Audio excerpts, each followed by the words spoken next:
Le secteur du logement fait tout à la fois l'objet d'une intervention publique et d'une ponction fiscale très importante. Les chiffres parlent d'eux-mêmes.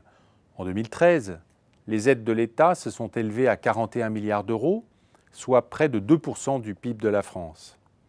Et dans le même temps, les prélèvements fiscaux s'établissaient, eux, à 63 milliards d'euros. Parce qu'elle correspond à l'une des préoccupations principales de nos concitoyens, parce qu'elle a un impact direct sur l'activité économique et donc sur l'emploi, la politique du logement fait l'objet d'une attention constante de tous les gouvernements successifs.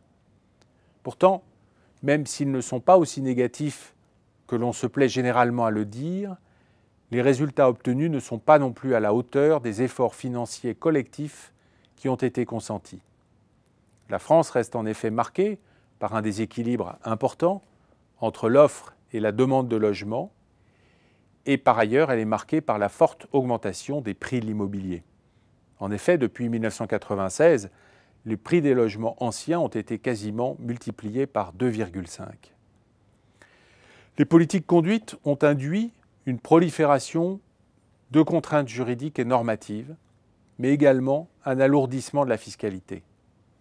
L'intervention publique peut apparaître également contradictoire, car elle vise en effet à la fois à corriger les imperfections du marché, à favoriser la redistribution des richesses, à promouvoir la mixité sociale ou l'accession à la propriété, tout en soutenant un secteur d'activité très sensible à la conjoncture. Pourquoi cette sollicitude constante des autorités publiques et l'ampleur des moyens mobilisés produisent-elles des résultats aussi décevants ? C'est pour répondre à cette question que l'Institut Montaigne a réuni pendant 6 mois un groupe de travail composé de spécialistes et de professionnels du secteur. Ce groupe vient d'élaborer 20 propositions concrètes. Celles-ci visent à inverser la logique qui a été suivie jusqu'à maintenant. En réglementant moins, en taxant moins, on doit pouvoir créer les conditions nécessaires pour réduire la dépense publique tout en améliorant les résultats de la politique du logement.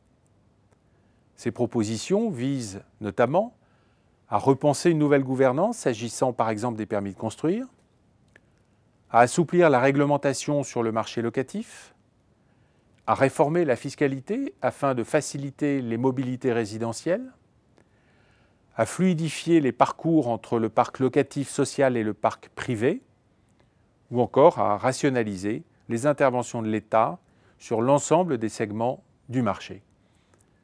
Si ces propositions sont autant de pistes concrètes pour inverser le mouvement, il faudra qu'elles s'inscrivent également dans la durée, car l'instabilité est aussi particulièrement néfaste dans un secteur comme le logement qui s'inscrit dans le temps long.